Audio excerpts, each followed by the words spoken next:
राजा को वरुचि पर संदेह हो गया कि उसने रानी को भ्रष्ट किया है, इसलिए उसने तुरंत मंत्री सट्टाल को आजाद करने का हुक्म दिया। यह वही सट्टाल था जिसे राजा ने स्वयं उसके 100 पुत्रों के साथ काल कोठरी में डलवा दिया था। सट्टाल के सभी पुत्र वहां मर गए थे, पर सट्टाल बदले की आग में केवल जौ का आटा खाकर किसी तरह जीवित रहा। राजा ने उससे कहा, अब तुमने बहुत कष्ट भोग लिए हैं, आज से तुम फिर से मेरे मंत्री हो और अभी जाकर उस दुष्ट वरुचि को पकड़ लाओ। वह मेरा मंत्री था, लेकिन उसने रानी के साथ पाप किया है और उसका दंड केवल मृत्यु है। जाकर उसे मार डालो। सट्टाल ने विनम्रता से राजा से विदा ली और चल दिया। रास्ते में उसने सोचा, वरुचि बुद्धिमान है, उसे मारना उचित नहीं, बल्कि उसकी सहायता से इस अहंकारी राजा को मारने की योजना बनानी चाहिए। इसी अहंकारी राजा के कारण मेरे 100 पुत्र मारे गए। वह वरुचि से मिला और बोला, मेरे बुद्धिमान मित्र, राजा तुम्हें मारना चाहता है। उसने तुम्हें मारने का आदेश दिया है, लेकिन मैं तुम्हें नहीं मारना चाहता। तुम कहीं छिप जाओ और मैं किसी जानवर को मारकर उसका कलेजा राजा के पास ले जाऊंगा, ताकि उसे विश्वास हो जाए कि तुम मारे जा चुके हो। ये सुनकर वरुचि हंस पड़ा और बोला,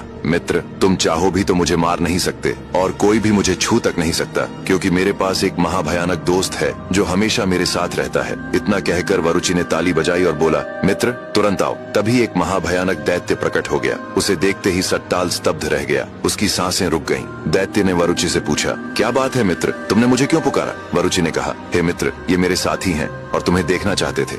दैत्य के जाते ही सट्टाल वरुचि से हैरान होकर बोला, मित्र, यह दैत्य तुम्हें कैसे मिला? वरुचि ने कहा, अब ध्यान से सुनो, इसकी एक बहुत अद्भुत कहानी है। मैं राजा की सेना के साथ उत्तर में स्थित धर्मपुर राज्य पर आक्रमण करने गया था। वहाँ एक भयानक युद्ध हुआ और मेरी सेना विजयी रही। जब हम लौट रहे थे तो एक झरने के पास हमने पड़ाव डाला और रात वहीं बिताने का निश्चय किया। जब सभी सैनिक सो गए तब मैंने एक अद्भुत दृश्य देखा। एक सुंदर स्त्री झरने से बाहर निकली। उसके हाथ में एक छोटा सा संदूक था। वह संदूक को किनारे आकर खोली। जैसे ही संदूक खुला, उसमें से एक दानव निकला।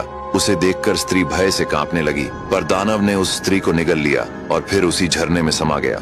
यह देखकर मैं हैरान रह गया कि यह सब क्या था।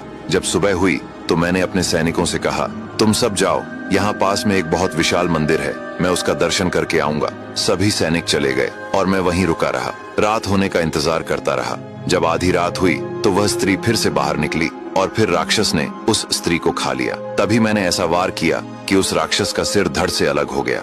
थोड़ी देर में वह स्त्री दिव्य स्त्री के रूप में प्रकट हुई और राक्षस भी फिर से जीवित हो उठा। ये देखकर मैं डर गया। फिर उस स्त्री ने मुझसे कहा, आपका बहुत बहुत धन्यवाद, आपने मुझे इस पाप से मुक्त किया। मैंने कहा, यह कैसा रहस्य है, इसे विस्तार से बताओ। स्त्री ने कहा, सुनो वीर, मेरे पिता मेरे बिना भोजन नहीं करते थे। मैं अष्टमी और चतुर्दशी के दिन यहाँ भगवान शिव की पूजा करने आती थी। एक दिन पूजा में इतनी तल्लीन हो गई कि यह भूल ही गई कि दिन कब बीत गया। उस दिन मेरे पिता ने कुछ भी खाया पिया नहीं।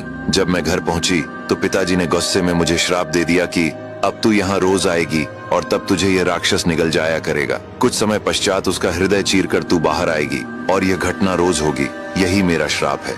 जब मैंने रोते हुए पिताजी से विनती की, मुझे माफ कर दो, तो उन्होंने कहा, पुण्यपुर का मंत्री ही तुझे इस श्राप से मुक्त करेगा और आज आपकी वजह से मैं इस श्राप से मुक्त हुई। इतना कहकर वह स्त्री आकाश में विलीन हो गई। तभी वह राक्षस मुझसे बोला, अब मैं कहाँ जाऊं? तो मैंने उससे कहा, तुम मेरे साथ मेरे नगर चलो। तब से वह यहीं रह रहा है और जब भी मैं उसे बुलाना चाहता हूँ वह मेरी सहायता के लिए आ जाता है। ये कहानी सुनकर मंत्री सट्टाल को बड़ा अचरज हुआ। फिर उसने वरुचि को जीवित छोड़ दिया और एक भालू को मारकर उसका हृदय लेकर राजा के सामने पहुंचा और बोला, महाराज, वरुचि मारा जा चुका है, यह रहा उसका दिल। अब आगे की कहानी जानने के लिए देखिए अगला भाग।